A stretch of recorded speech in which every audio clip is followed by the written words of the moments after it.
Right. The new version of it. Yes. Yeah, so Evolved. Dr. Julie Colwell. Thank you.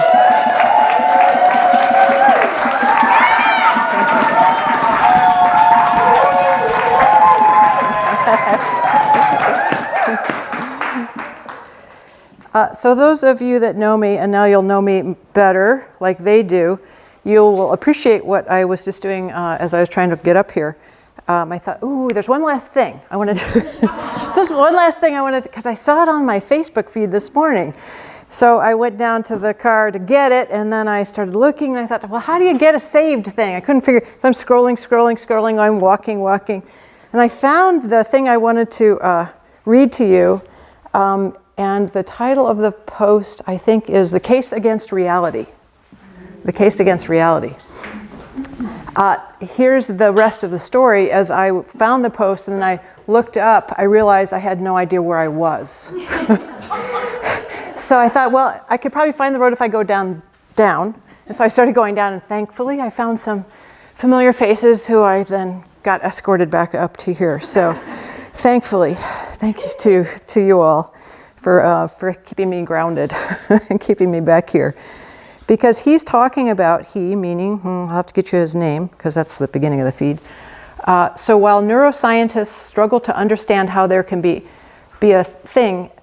such a thing as a first-person reality, quantum physicists have to grapple with the mystery of how there can be anything but a first-person reality.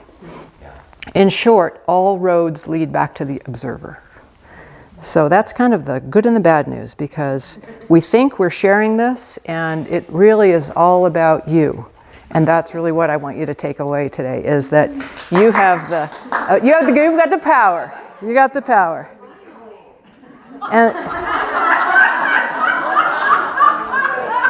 finally you know that. I still can't find his name. It's a professor of cognitive science. Well, I'll find him later.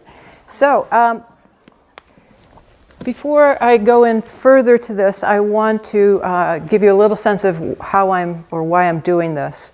It started about, a few years back, and Katie and I were sitting at our dining room table preparing our Adding the Body series. It was a 3-day thing that we taught together. And we were talking about persona interviews, and we were talking about essence. And we were saying, yeah, but it's got to be more than personas, right? It's got to be more than personas. What is that? What could we do? How can we get beyond that? And we started somehow co-created the idea, well, what if we interviewed essence? Oh, right, essence could have as much sort of form as personas. And so then we came up with, well, that's when my own personal essence, La-di-da star, was born that moment. Yeah, so that as if our essence selves, of course, have as much form as our personas. They might be a little more expanded than our personas, which might be a little more contracted. So there was that happening, and then simultaneously, somewhere around that time, I was seeing a client who travels quite a lot, is a touring artist, spoken word artist, and they had successfully gotten the plane to stop 2 different times so that they could get off because they were so scared. So just imagine that. Just imagine what that would take. Some level of standing in the aisle and screaming and going forward towards the main cabin, I guess. Anyway, so we thought, okay, we have to do something with this. And so we kind of walked through, well, what was it they were doing in their minds? Now, this is a person who is a great storyteller. And I thought, oh, that's what they're doing. Like when they're sitting on their plane, they're telling themselves this great story. It just was a story that wasn't exactly serving them or the rest of the passengers. So with those 2 things, I started wondering, all right, how could we use this inborn talent that we have for storytelling for our good instead to serve our anxiety, thank you, Justin, our fears, creating a whole different world. So I'm quite interested in that. And so we've been playing together with, I'm just sending out love to beloved Life Alignment Program members. Barry and Christy and Odika are here with us. Kath's been our space holder on the outside of it. So we've been playing with these concepts for the last 3.5 years together. intensively going in with, all right, what would life be like if we were telling ourselves a different story? A much more powerful story, and in fact, we're very specific about where we were anchoring our stories.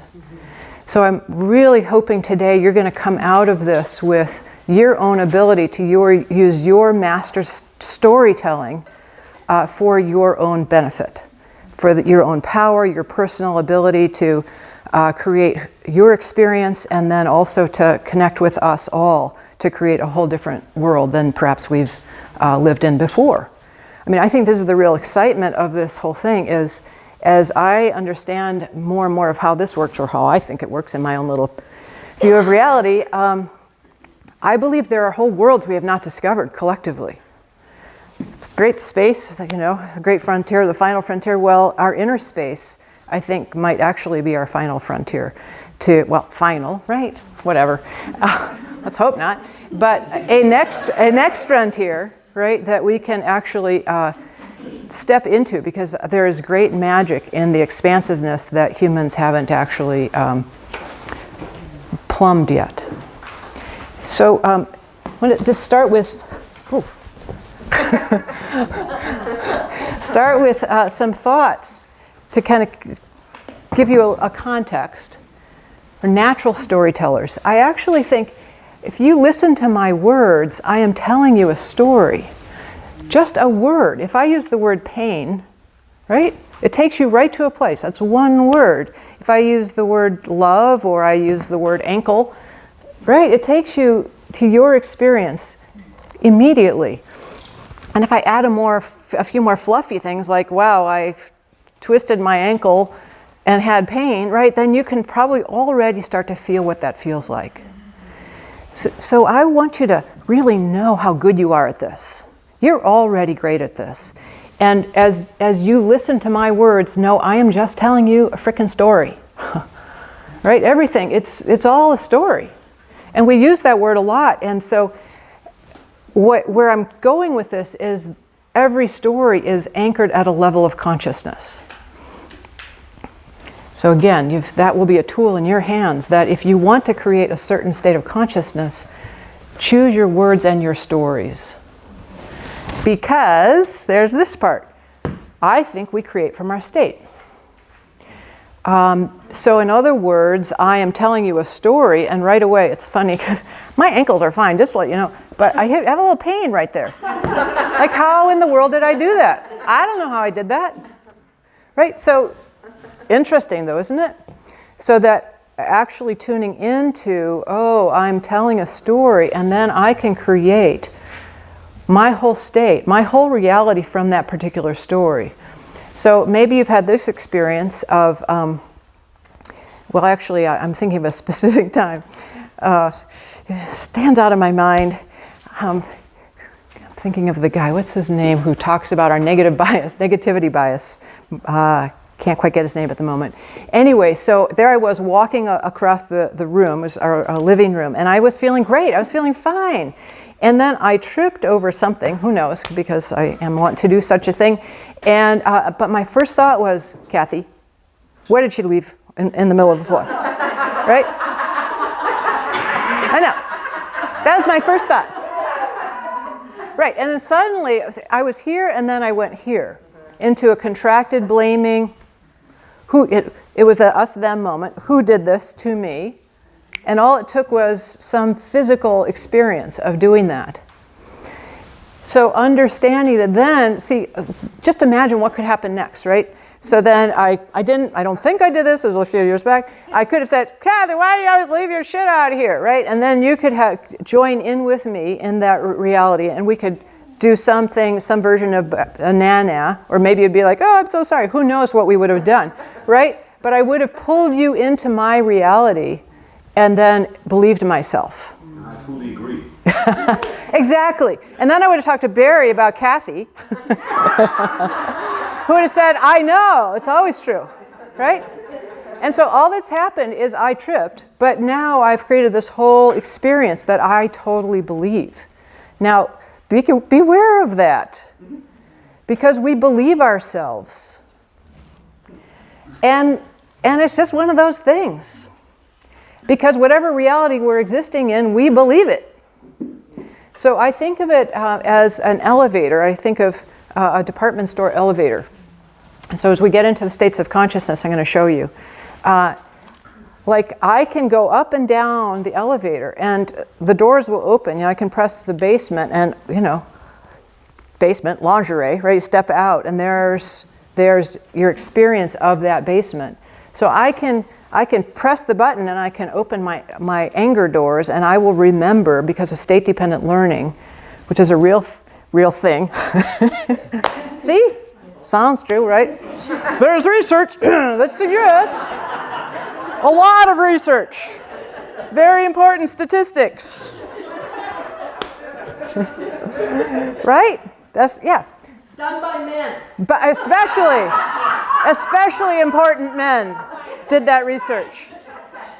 Must be real. Absolutely. Across, yeah, and everyone's, yes.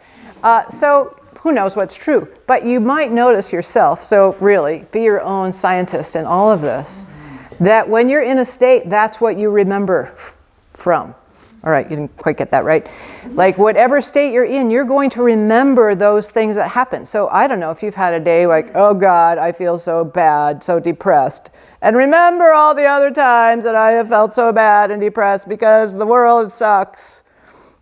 And I can actually access those states easily. I can remember that. And then I will persuade myself, oh, this is a good time to whatever, fill in the blank, drink, smoke, eat, be suicidal, right?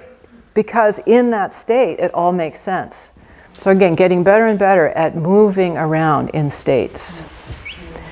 And I'm going to just toss this out. We've been talking about the truth. What is the truth? Well, here's a thought. It's all arguable. Well, what if it's all true? So all the stories that I'm telling you that people are saying, all in our culture right now, whatever the story is, what if it was all true and you didn't have to argue with any of it as much as understand it's simply a reflection of our own consciousness? Because that's interesting. Because going back to what Katie was talking about yesterday, do we really want to argue with each other? It reminded me of this great thing Gay said. I heard Gay say once of, if somebody walks up to you and says that they're Jesus, you don't argue with that. You don't say, no, you're not. You say, oh, are you hungry? Would you like a sandwich? Right?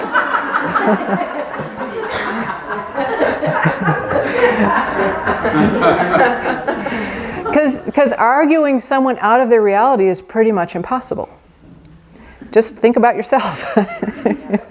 Like if it's true for me at this moment, you can't tell me it's not true. So if we spend a lot of time doing that, well, we can do whatever we want to. But I'm interested in maximizing my own energy, really, because I want to be sustainable. And I have done the hero thing. Thank you, Katie. I have done that. I've plenty of time with the victim thing. We did. This is a really good article. Mm-hmm. It never got published, so. Except for you all. You can find it, I think, on the lap board. From Hero, I can't remember. Oh, that was a great title, too. Nice, Vandana. Yeah, and so I've used up my energy in different ways. The whole gamut, the whole autoimmune thing. I'm not interested in doing that now. So I want to maximize my energy, and that's another thing I want you to get out of what we're doing this morning is a way to generate energy instead of using up your energy. So I think there's sort of it's kind of binary, is what I think. So I'll see if that's true for you. And finally, to use your stories to anchor yourself to the level of consciousness that you choose. Because feelings can flow, so you might want to have one right now, Julie. Breathing, like I can move feelings, they move. Stories anchor. So that's interesting to me, because again, if we're such great storytellers and we're doing a lot of anchoring, where do we want to anchor?